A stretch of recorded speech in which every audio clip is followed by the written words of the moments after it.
여러분, 우리가 한 주간 동안 이 토라의 말씀을 쭉 읽어오면서 특별히 이 키티사의 말씀들 안에 담겨져 있는 하나님의 두려운 경고의 말씀들을 보셨죠?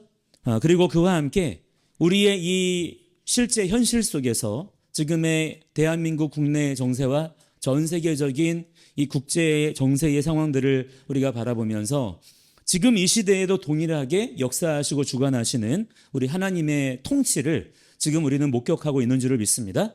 세상 사람들은 뉴스에서 보여주는 것만이 전부 다라고 생각하겠지만 우리 믿음의 사람들은 말씀의 눈을 통과해서 보는 눈이 띄어야 될 줄을 믿습니다. 지금 하나님이 경영하고 계십니다.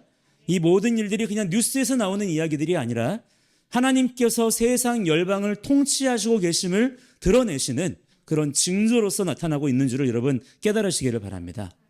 하나님의 말씀은 시대를 초월하여서 할렐루야, 우리의 이 영과 육의 현실을 가장 예리하게 진단하는 수술 칼과 같습니다.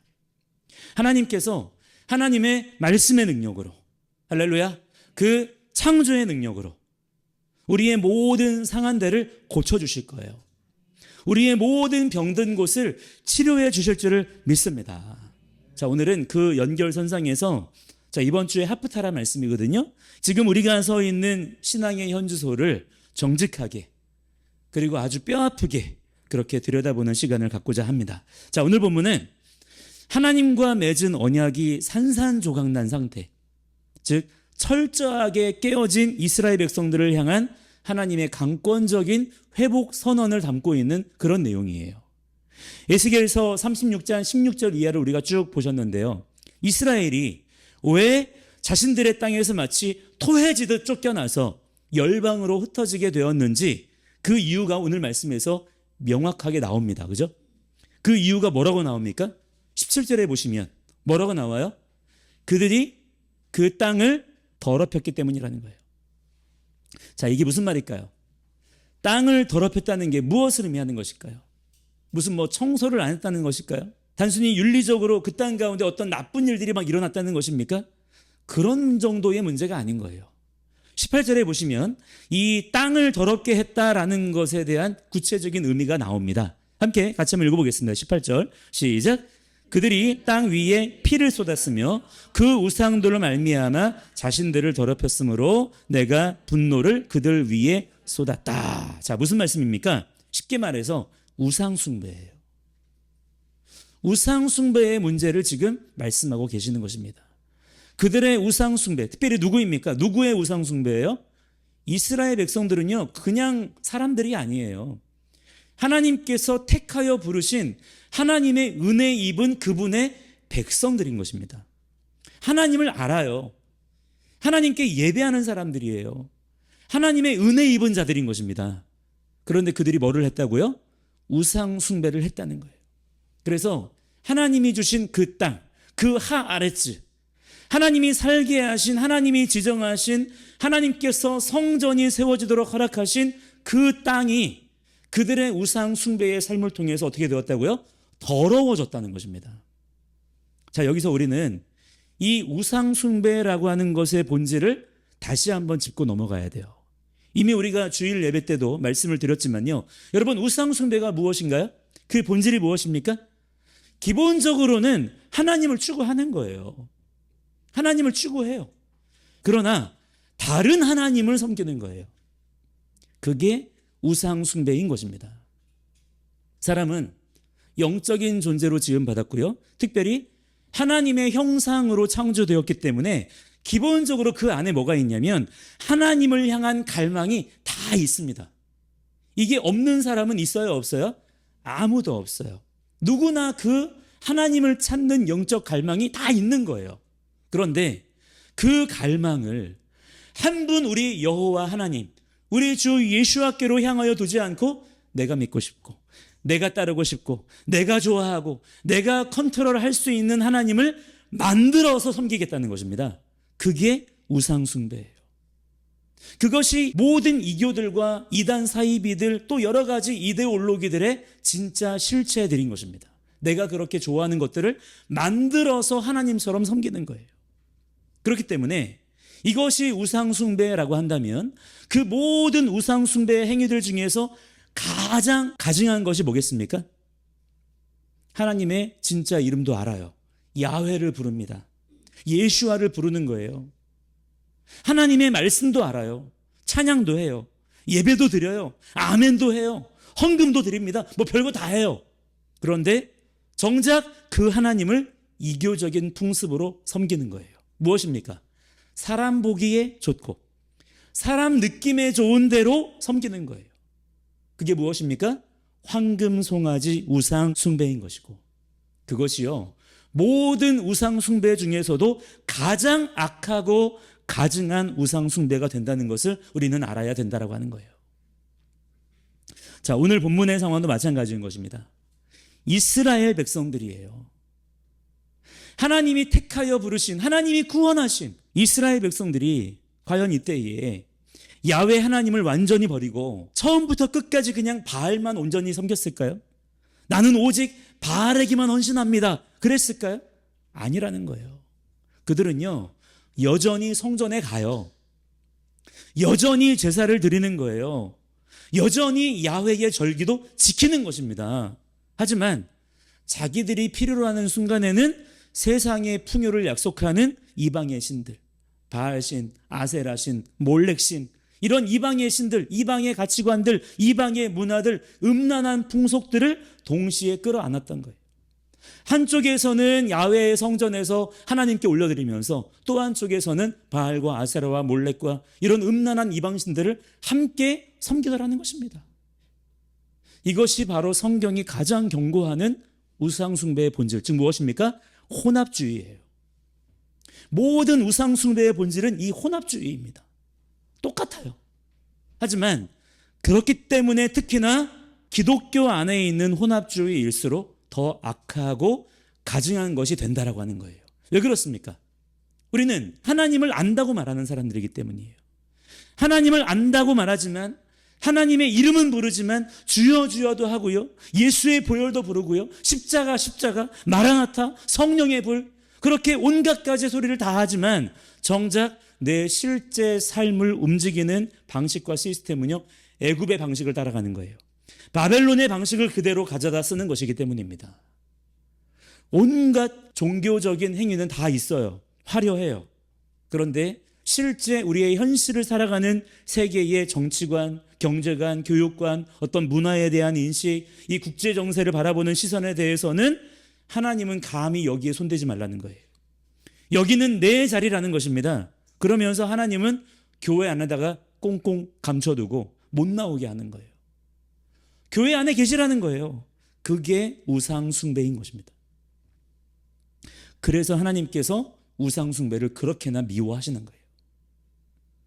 그런 식으로 지금 당장에 내 불안을 잠재우고 내 욕망을 채워줄 수만 있다면 그것이 뭐 세상의 인본주의 철학이어도 괜찮고요, 돈이라는 만몬이어도 괜찮고요, 공산주의가 돼도 괜찮고요, 전체주의가 돼도 괜찮다는 거예요. 다 그냥 좋다는 거예요. 나한테 지금 당장 유익만 된다면 하나님을 그렇게 섬기겠다는 것입니다. 하나님은 이처럼 진리와 비진리가 교묘하게 뒤섞인 이러한 영적 간음을 가장 가증스럽게 여기신다는 사실을 우리가 이번 주 우리에게 주어진 말씀들을 통해서 분명히 깨달아야 될 줄을 믿습니다.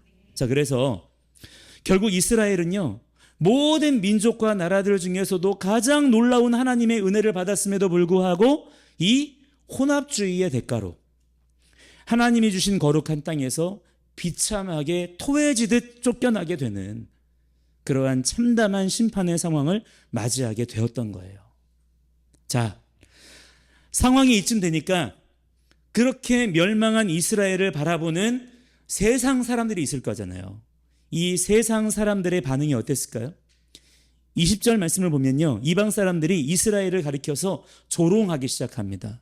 야, 저 사람들이 야훼의 백성이라며, 그런데 왜 자기들의 신이 주었다는 저 땅에서 쫓겨났냐, 왜 저 모양 저 꼴로 사느냐, 그렇게 비아냥거리더라는 거예요.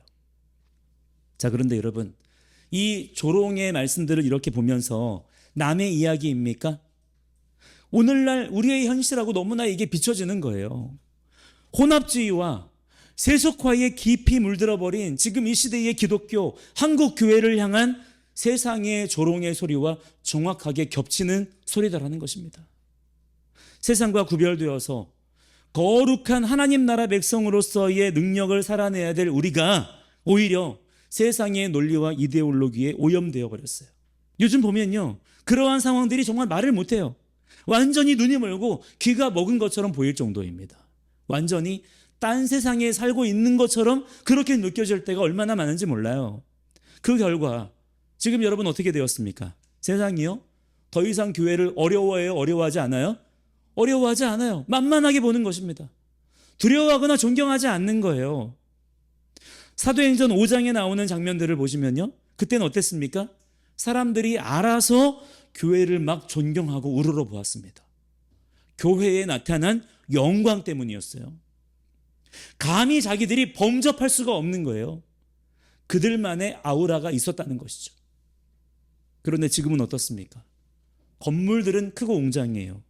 하늘을 막 찌를 것 같아요. 우리는 몇 명이 모인다. 우리는 대형 카페도 있다. 우리는 극장도 있다. 이런저런 프로그램도 있다.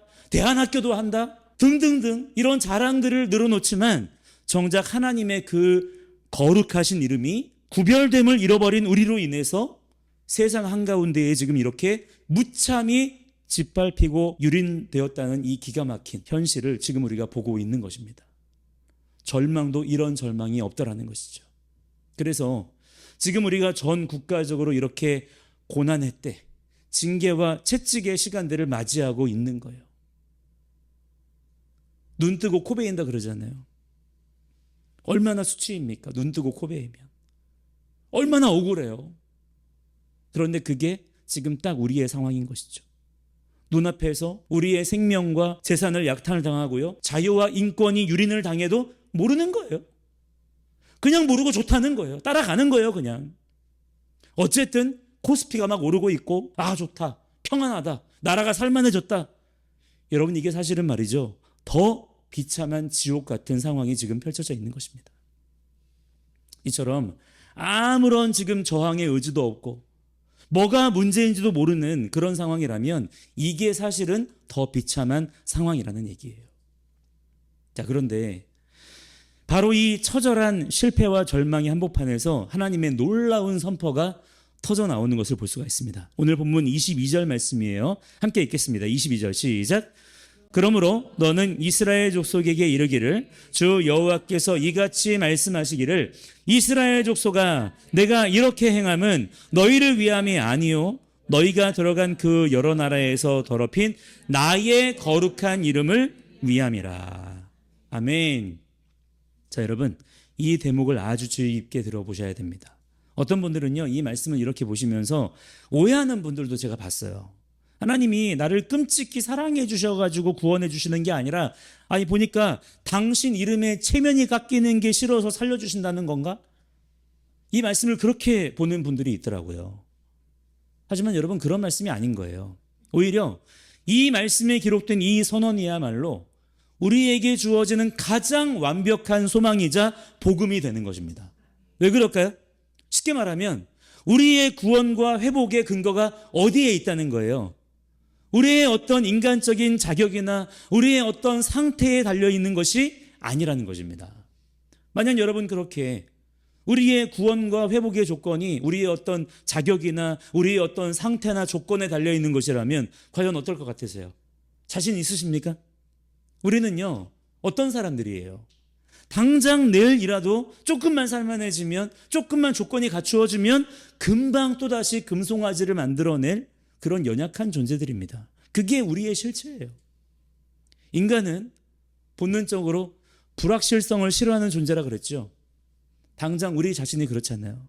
그래서 보이지 않는 하나님보다 내 손에 잡히는 돈을 더 신뢰하잖아요. 내 눈앞에 보이는 권력, 내가 통제할 수 있는 시스템을 더 의지하고자 하는 악한 본성이 누구에게 있어요? 우리에게 있다고 제가 주일에도 말씀드렸었죠. 그런데 만약 우리의 구원이 이런 우리의 알량한 의지나 결단에 달려있는 것이라고 한다면 얼마나 사실은 우리의 구원이 불안하겠습니까? 얼마나 불안정한 것이겠어요? 하지만 하나님은요, 그분의 모든 구원의 역사를 우리의 그 불안정하고 변덕스러운 상태에 맡기시지 않았다는 거예요. 절대로 변하지 않는 것이 무엇입니까? 세상이 다 뒤집어져도 절대로 변하지 않을 단 하나가 있다면 그게 무엇인가요? 바로 오늘 말씀에 나눈 것처럼 하나님의 이름인 거예요. 하나님 당신의 그 거룩한 이름과 그 명예를 하나님께서 스스로 회복하시겠다는 그 맹렬한 열심에다가 우리의 구원을 묶어버리신 것입니다. 이건요, 정말 놀라운 하나님의 은혜인 거예요. 이방인들의 비웃음 속에서 구겨져 버린 하나님의 이름, 그 스스로의 영광을 되찾기 위해 일하시는 하나님의 열심만이 자격 없는 우리를 살려내는 유일하고도 가장 강력한 동력이 된다라는 것입니다. 자, 그러므로 여러분 기억하시기 바랍니다. 우리의 어떠함으로가 아니에요. 믿으십니까? 오직 무엇입니까? 하나님의 신실하심과 할렐루야, 그분의 이름만이 우리의 유일한 구원의 근거가 된다라는 것입니다. 이것을 깨닫는 것이 진짜 지혜이고요, 진짜 은혜를 아는 거예요. 자, 그렇다면 하나님은 이 무너진 백성들을 구체적으로 어떻게 회복시키실까요? 그냥 겉모습만 살짝 포장하는 것만으로는 이 깊은 우상 숭배의 타락의 병을 고칠 수가 없습니다. 그렇지 않겠습니까? 지금 막 몸이 썩어 들어간다고 생각해 보세요. 화장으로 가린다고 해서 그 썩어지는 것들이 다 낫나요? 그렇지 않아요. 실제 썩어지는 이 병을 고쳐야 되는 거잖아요. 마찬가지로 하나님께서도 어떻게 하십니까? 우리의 존재 자체, 이 썩어짐을 당하고 있는 이 우상 숭배로 찌들어버린 어찌할 수 없는 우리의 이 썩어져가는 우리의 삶에 대해서 대수술을 감행하시는 거예요. 함께 25절 말씀을 읽겠습니다. 시작. 맑은 물을 너희에게 뿌려서 너희로 정결하게 하되 곧 너희 모든 더러운 것에서와 모든 우상 숭배에서 너희를 정결하게 할 것이며. 아멘. 이게 뭐냐면 우리를 수술하시는 거예요. 먼저 어떻게 하십니까? 맑은 물을 뿌려서 우리를 씻으시는 거예요. 우리의 모든 더러움과 우상 숭배의 모든 찌꺼기들을 깨끗하게 그 물로써 씻어내시겠다는 것입니다. 우리 내면 깊숙이 자리 잡은, 우리 스스로는 씻어낼 수 없는 세상의 여러 가치관들, 이데올로기들, 성공주의, 인본주의 사상이라는 오물들을 진리의 말씀의 깨끗한 생수로 씻어내 주시는, 할렐루야, 이 놀라운 그분의 정결 예식을 우리에게 베풀어 주시겠다라는 거예요. 이 은혜에 감사할 줄 아는 저와 여러분이 되어야 될 줄을 믿습니다. 자, 그리고 이어지는 26절에 보시면 아주 결정적인 치료가 이루어집니다. 함께 26절 말씀 너무나 중요합니다. 함께 읽겠습니다. 시작. 또 새 영을 너희 속에 두고 새 마음을 너희에게 주되 너희 육신에서 굳은 마음을 제거하고 부드러운 마음을 줄 것이며. 아멘. 우리의 속에 새 영, 할렐루야, 히브리어로는 루아흐 하다샤라고 합니다. 그 새 영을 부어주시겠다는 거예요. 우리의 어떤 정신을 새롭게 하고 우리의 마음을 새롭게 하고 이런 게 아니에요. 그분께서 우리에게 새 영을 부어주시겠다는 것입니다. 자, 이게 뭘까요? 여러분, 그냥 우리가 흔히 말하는 성령 체험, 뭐 그런 것일까요? 부흥이나 집회 가서 막 가슴 뜨거워지고 눈물 조금 나고 뭐가 막 보인다 그러고 들린다 그러고 손에 금가루 묻었다 그러고 막 이런 것일까요? 그런 게 아닌 것입니다. 우리를 창조하신 하나님의 원래 목적이 회복되는 것을 말씀하고 계시는 거예요. 성령님께서 우리 안에 다시 찾아오시는 거예요. 다시 찾아오셔서 하나님의 원래의 창조 목적대로 우리 안에 다시 내주하시겠다는 것입니다. 그런데 그 목적이 무엇일까요? 여러분, 성령님이 우리 가운데 내주하기를 원하십니다. 성령님이 우리 안에 계시는 줄을 믿습니다. 자, 성령님이 우리 안에 내주하신다는 것을요, 우리가 오해하면 안 돼요. 성령님은 왜 오실까요? 우리 안에 우리의 기분을 좋게 하시기 위해서, 우리의 불안한 마음을 평안하게 해주시기 위해서 어떤 진정제처럼 그렇게 오시는 분이 아니세요. 그분은 하나님이십니다. 성령님은 하나님이세요. 하나님이신 바로 그분께서 우리 안으로 들어오시는 사건인 거예요. 이게 성령께서 우리 안에 내주하시는 것입니다. 자, 왜 오시나요? 하나님의 형상으로 지어진, 하나님께서 우리를 그분의 형상으로 지으셨다 그랬어요. 이것이 우리를 향하신 하나님 그분의 창조 의도와 목적이라는 것입니다. 할렐루야. 그 우리의 원래 정체성, 우리의 원래 하나님의 목적을 회복하시기 원하시는 거예요. 하나님의 집으로 지어진, 하나님을 그렇게 반영하고 하나님을 드러내는 존재로 지음받은 우리 각 사람이 다시금 하나님을 알아보게 되는 것입니다. 하나님을 창조주로 알아보고 하나님을 아빠, 아버지라고 부르고 그분의 말씀에 기쁜 마음으로 순종할 수 있도록 우리 안에 새 영으로 오시는 거예요. 오셔서 그동안 우리 안에 뭐가 있었다 그랬어요? 돌같이 굳은 마음들이 있었다는 거예요. 그 마음들을 어떻게 해요? 제거하시고, 할렐루야. 그리고 우리 안에 무엇을 주신다고요? 부드러운 마음을 주시겠다는 것입니다. 그게 성령님께서 우리 안에 오셔서 행하시는 일이라는 거예요. 우리는 바로 그것을 사모하고 갈망해야 될 줄 믿습니다. 그래서 그렇게 기도하셔야 돼요. 성령님 오셔서 제 굳은 마음을 제하시고 부드러운 마음을 주시옵소서. 제가 기쁜 마음으로 주의 말씀에 순종하는 자가 되게 하여 주옵소서. 그 갈망이 우리에게 마땅히 있어야 될 줄 믿습니다. 자, 이 돌 같은 마음, 굳은 마음이라고 하는 것이 무엇이겠습니까? 바로 하나님의 진리의 말씀인 토라가 선포되어도 우리의 귓전에 말씀이 들려도 전혀 반응하지 않는 거예요. 딱딱하게 굳어가지고 아무리 심어도 심겨지지 않는 거죠. 뿌리가 내려가지 않는 거예요. 나의 굳은 살 박힌 영혼인 것입니다.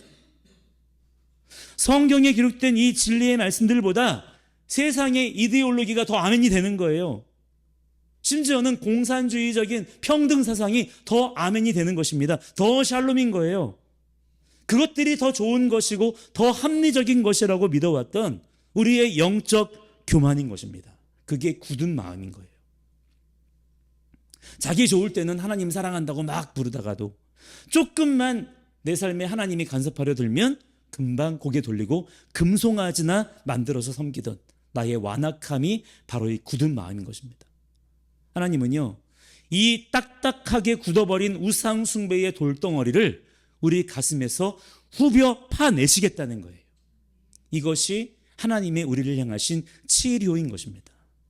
이 치료가 우리 가운데 행해져야 될 줄 믿습니다. 자, 그리고 그 자리에 무엇을 주신다고요? 부드러운 마음을 주셔서, 할렐루야. 이제는 하나님 말씀이 그 부드러운 마음인데 심으면 심겨지는 거예요. 뿌리가 내려가는 것입니다. 부드러운 마음이 되어서 하나님 말씀이 딱 들리면 그냥 바로 달려가서 기쁜 마음으로 순종할 수 있게 되는 거예요. 그 마음이 우리 가운데 부어져야 될 줄을 믿습니다. 이게 뭐냐면 우리의 심장이 바뀌는 역사가 일어나게 되는 거예요. 오직 우리를 창조하신 하나님만이 하실 수 있는 일인 것입니다. 그래서요, 창조주 하나님만이 우리의 구원자가 되실 수 있는 거예요. 이 부드러운 마음, 즉 하나님의 마음이 우리 안에 부어질 때에 비로소 일어나게 되어지는 놀라운 기적이 있습니다. 그게 27절에 나와요. 함께 읽겠습니다. 27절 시작. 또 내 영을 너희 속에 두어 너희로 내 율례를 행하게 하리니 너희가 내 규례를 지켜 행할지라. 할렐루야. 아멘 아멘. 너무나 놀라운 기적이 일어나게 된 것입니다. 그게 무엇입니까? 우리가 하나님 말씀대로 살게 되는 거예요. 이게 능력으로 나타나는 것입니다. 이게 핵심이에요. 새 영이 부어지면, 성령님이 내 안에 들어오시면 어떤 일이 일어난다는 것입니까? 그냥 내 마음이 평안해지고 내 기분이 좋아지고 그러고 끝나는 것이 아니라는 거예요. 하나님의 율례와 규례를 지켜 준행하게 된다는 것입니다. 그게 성령의 역사라는 거예요. 과거에 내가 가지고 있던 그 돌 같은 마음을 가졌을 때에는 하나님의 법이요, 너무나 싫었어요. 입으로는 아멘 하지만 그 말씀이 정작 나를 막 올가매는 것 같고 내 자유를 막 제한하는 것 같은 그런 무거운 짐처럼만 느껴졌단 말입니다. 말씀을 안 지키면 벌 받을까 봐 두렵고, 말씀을 지키자니 너무 싫은 거예요. 힘든 거예요. 그래서 억지로 사람 볼 때만 겨우 흉내만 조금 내는 그런 위선적인 종교 생활의 연속이었단 말인 것이죠. 그게 우리였잖아요. 하지만 성령님이 내 안에 오시고 성령님이 내 안에 왕으로 자정하사 거하시면서 그렇게 마음이 부드러워지니까요, 어떤 일이 벌어져요? 자발적이고 기쁜 순종이 그때로부터 시작이 된다는 것입니다. 이게 구원의 삶인 거예요. 이게 구원받은 인생인 것이죠.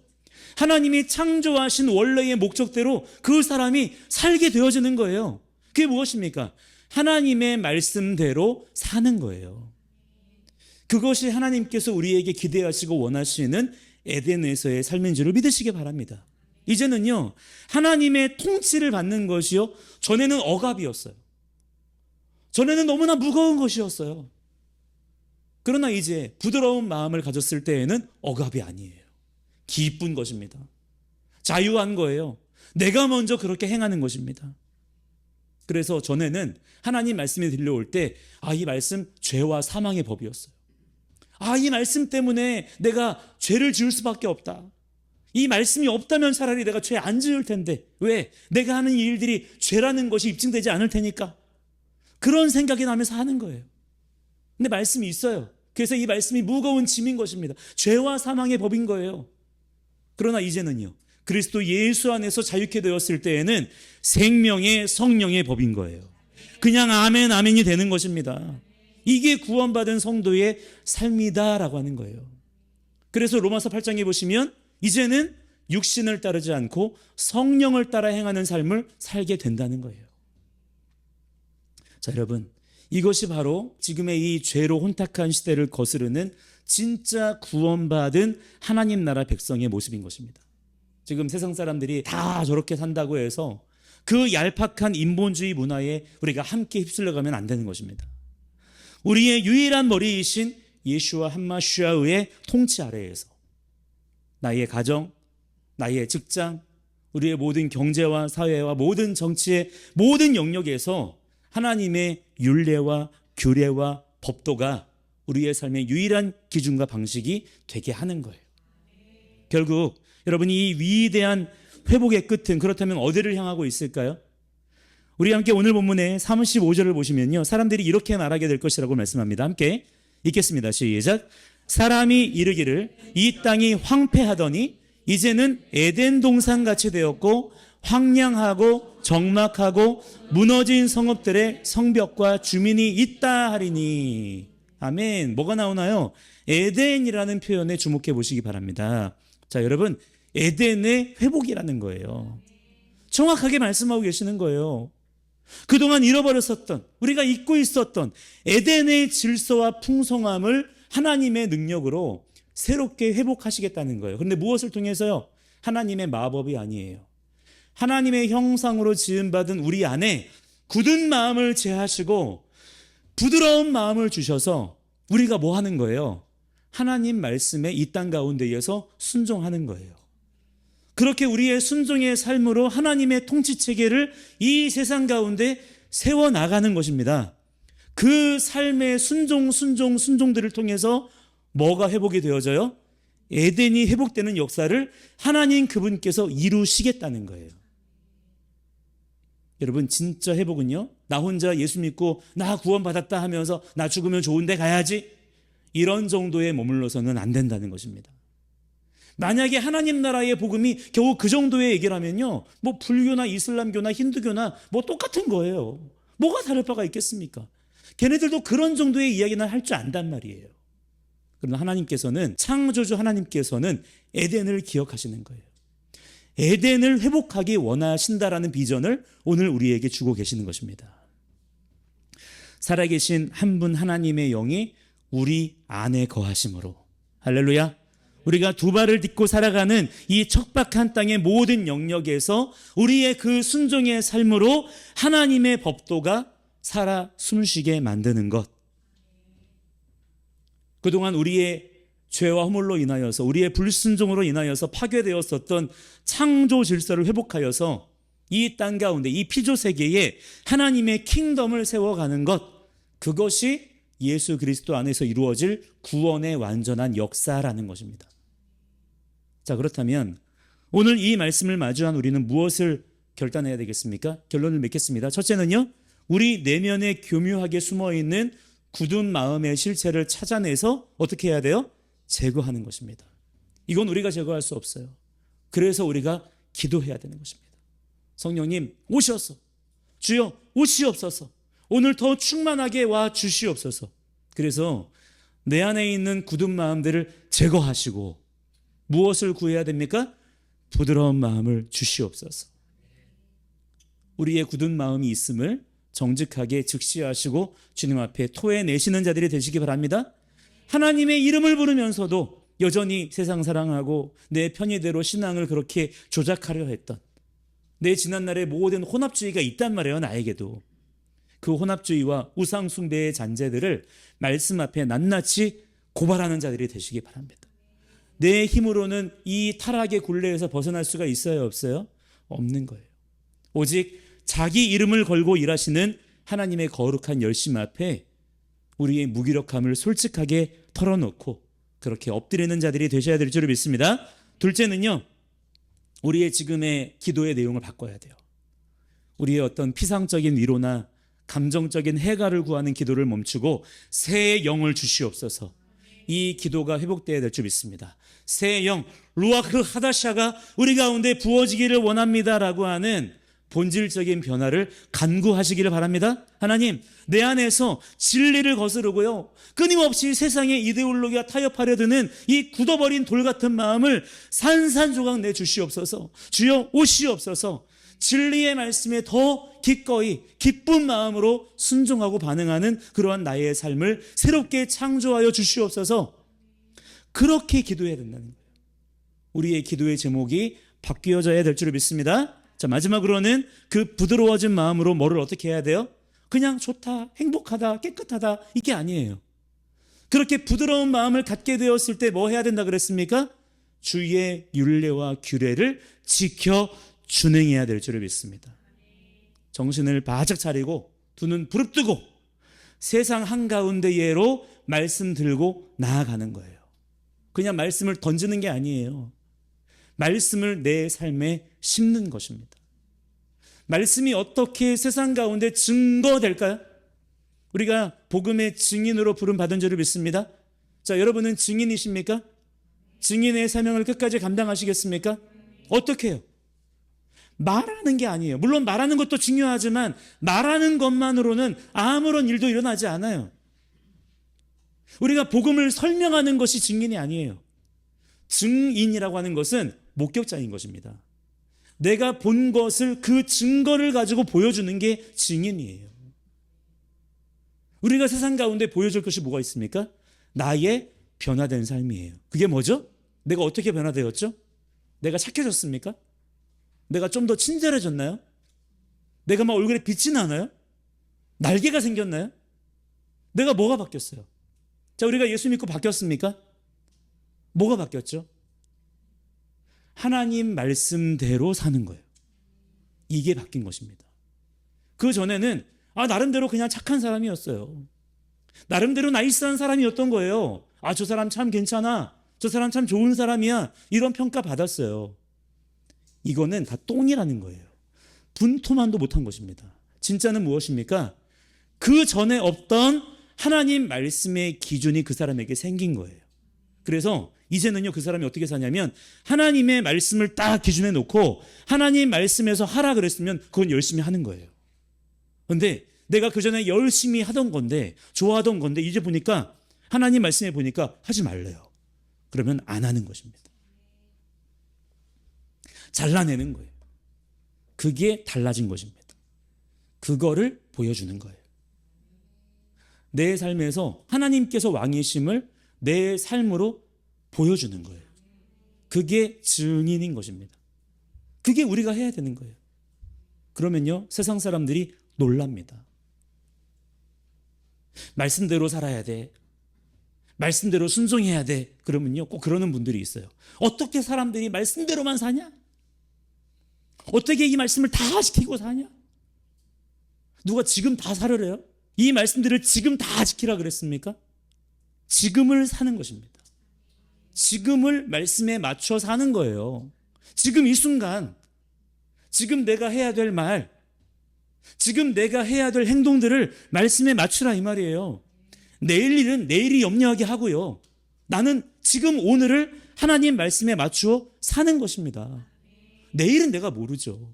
그렇지만 적어도 오늘은 내가 지금 이 순간은 그렇게 살 수 있잖아요. 내가 선택하면 되는 문제니까. 지금의 감정들, 지금 내가 하는 말들, 지금 하고자 하는 행동들, 그거는 당장 우리가 말씀에 맞출 수 있단 말이죠. 그렇게 하면 되는 것입니다. 지금을 사시면 되는 거예요. 그게 영원을 사는 방법인 것입니다. 내일을 살려고 하지 마세요. 언제를 살아야 돼요? 오늘을 사세요. 지금 이 순간을 사시기 바랍니다. 1년 뒤, 10년 뒤를 계획하느라 정작 오늘 바로 지금 이 순간을 땔감처럼 허비하시는 분들이 얼마나 많은지 몰라요. 그래서 계획만 실컷 세워요. 결국 그러다가 초라하게 죽는 거예요.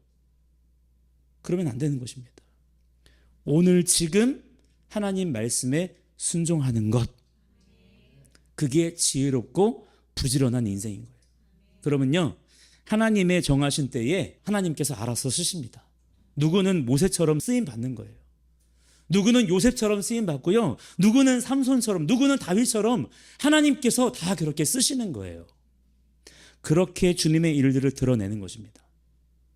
우리가 그렇게 억지로가 아닌 기쁨으로 하나님의 율례와 규례와 법도를 지켜 행할 때에, 아멘, 지금 우리가 듣고 있는 이 척박한 땅, 척박하잖아요. 이 무너져가는 나라와 교회가 오늘 말씀에 기록된 이 비전대로 에덴의 생명력으로 다시 덮이게 될 줄을 믿습니다. 함께 우리가 이 시간에 그러한 마음으로 기도하고 간구하는 저와 여러분이 되었으면 좋겠습니다. 함께 이 시간에 우리 기도하실 때 우리 오늘 본문 말씀을 함께 한 부분씩 좀 읽으